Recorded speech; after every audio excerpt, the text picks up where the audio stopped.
Rupa-rupanya saya duduk di Malaysia, dah bawa parang, bawa apa lah ya, kerana kelapa sawit itu semua. Tahun 2000 dipanggil lagi, tolong datang kembali ke Brunei. 40 hari duduk di Malaysia. Saya ingat sekejap je dalam setahun, rupanya 2008 boleh dilepaskan. Allahu Rabbi. Itulah sempat di Brunei Darussalam. Dan buku yang kami sama-sama buatnya itu, kalau tuan-tuan ada baca buku Mutala' Badrin, semua ada dibuat tu soal jawab itu, yang sama dengan guru-guru lah semua, yang diketuai oleh Menteri Agama begitu, PH Makzin, Datuk PH Makzin. Dia minat bola pelajar-pelajar ni ada buku soal jawab, ada munakahat daripada Mutala' Badrin tu dipecah-pecah, munakahat, jenayat, muamalat, enggak, bab ibadat. Jadi senanglah pelajar-pelajar semua. Dan jadi rujukan. Rupanya saya balik sini tahun 2008, jadi imam di Masjid Usamah, kemudian jadi juru nikah. Rupanya buku itu jadi rujukan. Ni buku munakahat, bab cerai, bab kahwin, an-nikah sunat dulu. Mutala' Badrin. Saya kata kenapa pakai rujukan tu? Mudah Ustaz, ada soal jawab. La ilaha illallah. Ada hikmah. Ya, kalau ada buku soal jawab itu paling senang. Ada soal terus jawab. Tak payah nak rewek-rewek dah ada. Ya, itu Mutala' Badrin, muamalat, jenayat, munakahat. Ya.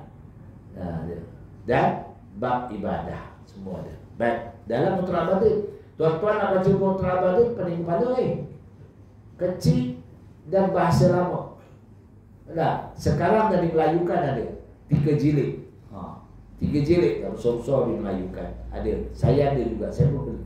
Ya, Mutala' Badrin. Baik. InsyaAllah ya, pada hari ini, kalau begitu dia perlu mengangkat nafsunya dengan kekang takwa. Ya. Kalau begitu, kita nak mengelakkan nafsu kita bermaharajalela. Ini dalam ilmu kitab Minhajul Abidin. Ulama mengatakan supaya kita menolak nafsu kita itu bermaharajalela. Ya. Kekal dimiliki tanpa terputus daripada diri kamu, maka hendaklah dengan menolaknya dengan takwa. Kita banyakkan ibadah. Nafsu kita ni setiasa aja. Nafsu nak makan, nafsu nak tidur, nafsu nak semua. Itu sebabnya orang kaya nak kaya lagi. Tak betul tak? Orang kaya nak kaya lagi. Tak cukup. Sakau lagi. Jadi berlaku ni sakau ni. Dia tak sedar. Sebab orang tak tegur. Dia sakau lagi. Tak apa. Sakau lagi. Tak apa. Dia dah. Kau tahu. Bila tahu dah marah. Bila tahu dia marah. Mana ni? Minta maaf lah, saya nak masuk politik. Tapi inilah kenyataan banyak. Betul. Kaya raja. Betul tak? Jadi kita lah, ini nafsu sebenarnya. Kita tak puas hati hidup ni. Ada yang tak kena. Orang tu tak betul, orang ni tak betul, orang tu tak betul. Yang betul siapa? Tak. Kamu rasa betul sendiri. Orang kata kamu tak betul. Inilah sikap. Sebab itulah kita, Imam Ghazali ini mengajar kita supaya jaga nafsu. Nafsu itu tunduk patuh kepada tidak melampau. Hendaklah dia dijaga dengan amal mengikut hukum syarak. Itu nafsu. Nafsu nak makan, contohlah. Ya, adik-adik dengar nafsu nak makan macam. Kalau kenduri majlis kahwin itu ada 5 jenis lauk. 5 jenis lauk, semua sedap. Nafsu ni nak ambil satu, dan Islam tertib, ambil satu dulu. Makan sikit. Tak boleh kadang habis. Nafsu tu takut habis. Jadi 5 jenis tu jadi gunung. Nasi suka jadi gunung. Allah, satu pinggan tu. Pinggan sekarang bukannya pinggan dulu tuan-tuan. Dulu lekuk aja, tak nampak sangat. Sekarang lipih je. Pandai catering tu, kalau lekuk, banyak isinya. Lipih. Jadi isi nasi pun dah penuh dah. Tambah lagi nafsu tu ada, wah ikan goreng masuk. Apa lagi? Apa lagi? Kari ayam suruh masuk. Semua masuk. Ya Allah, macam lah perut tu tak. Sebenarnya perut tu tak mampu. Tapi nafsu tu, ya Allah. Hai, menggunung kau ni. Inilah nafsu. Kita boleh tahu orang tamak dengan tak tamak. Waktu makan tu kita tahu. Ya Allah, nampak dia ni, tapi tamak sungguh dia. Itu undang peribadi lah tengok. Ya tak? Jadi kita kena jaga supaya tidak melampau. Ya, melanggar undang-undang syarak.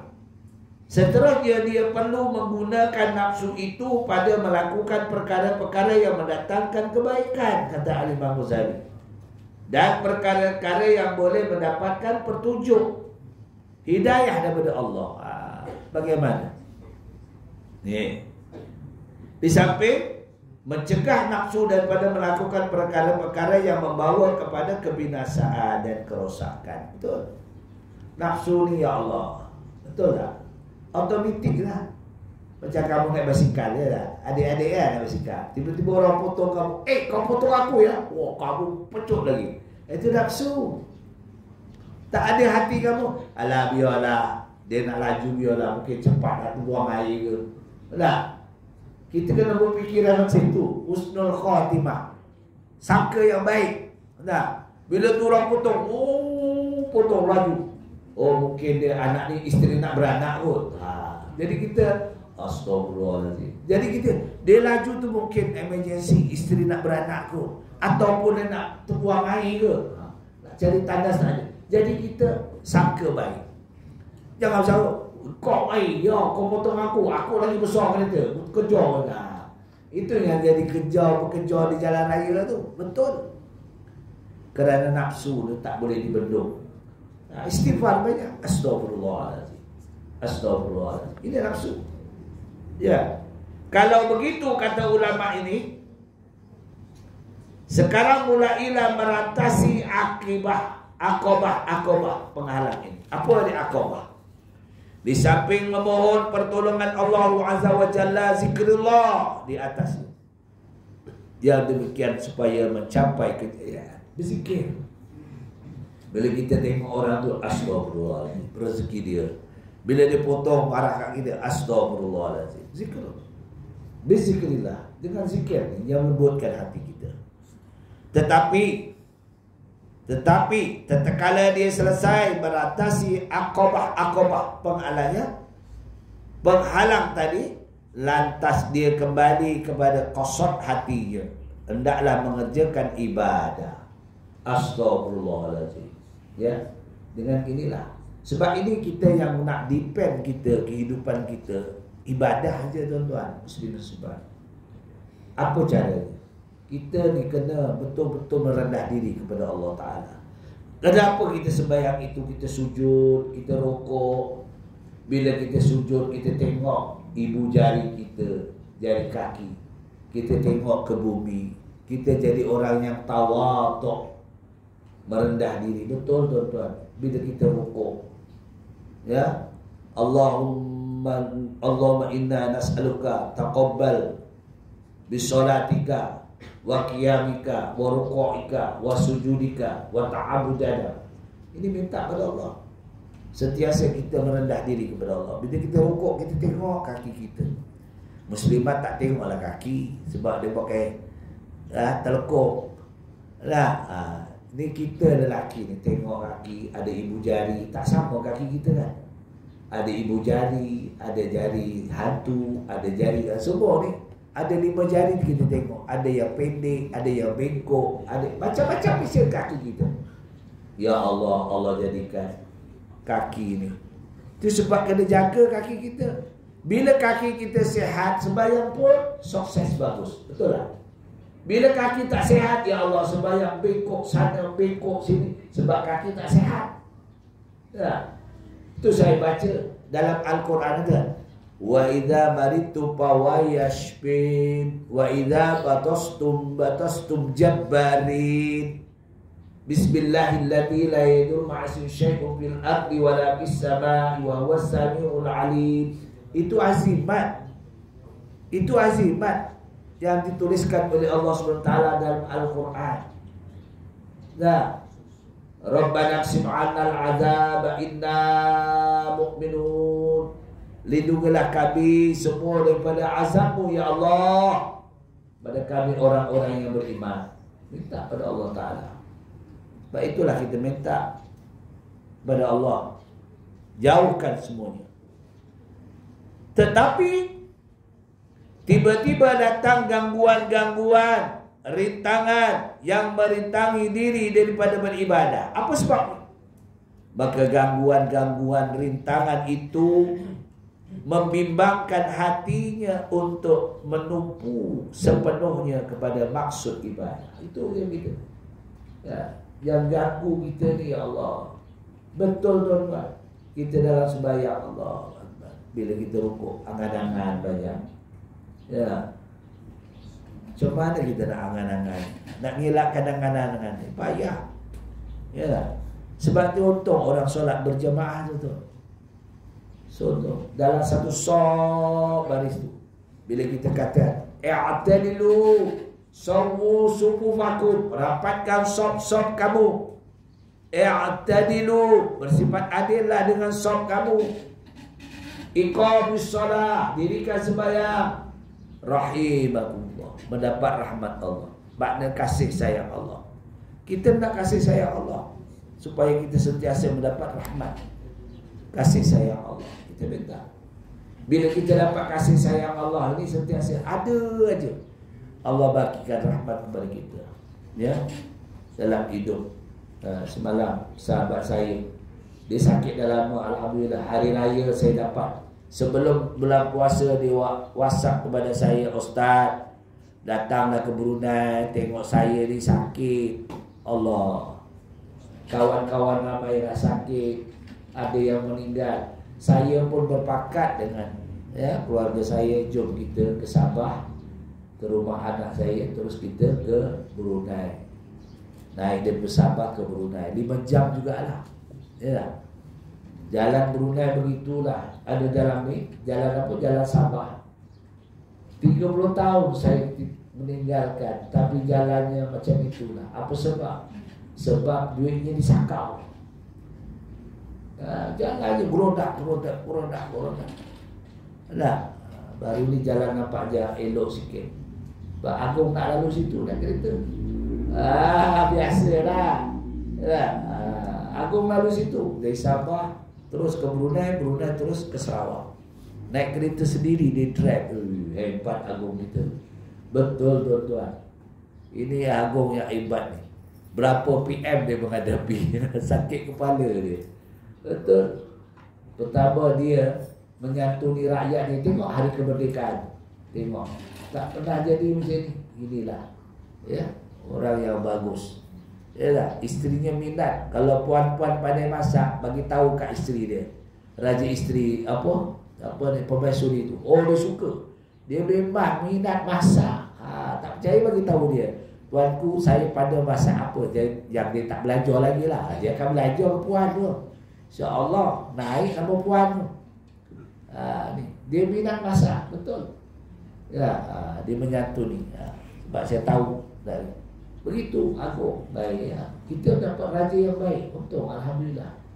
Ya, pemimpin yang baik. Bukan kita apa itu kata-kata je.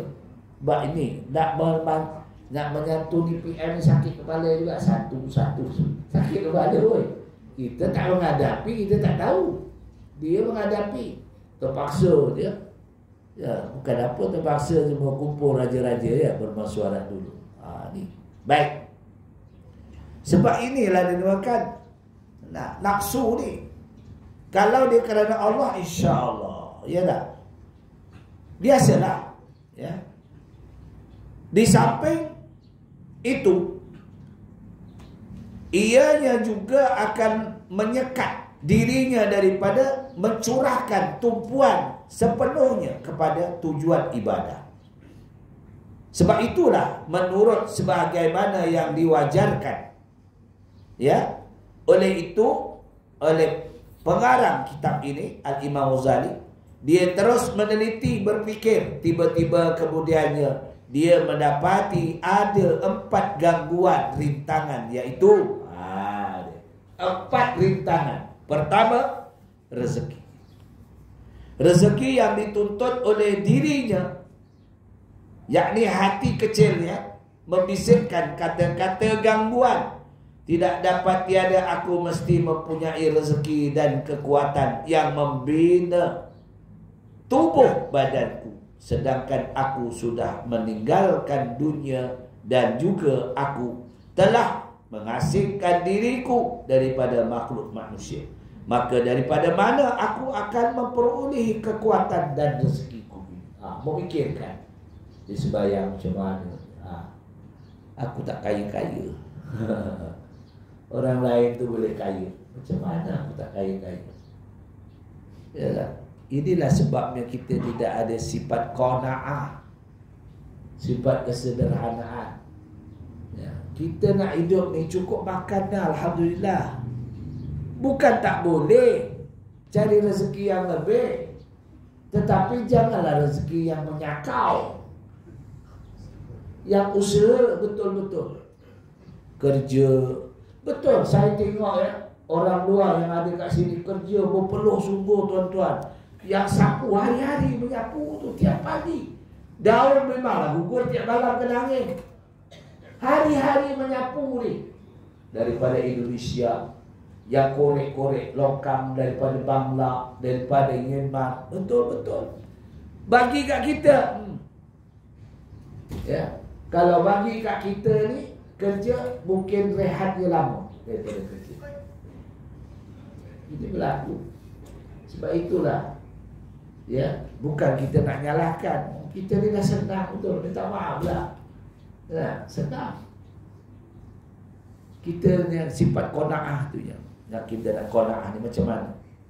Kita rasa bimbang aja rezeki kita. Itu sebabnya kadang-kadang orang yang menyaga minta maaf lah. Itu terpulang masing-masing, kita tak boleh tuduh. Kadang-kadang menyaga sebelum subuh dia dah jagalah semua. Sembahyangnya kat mana wallahualam. Ya.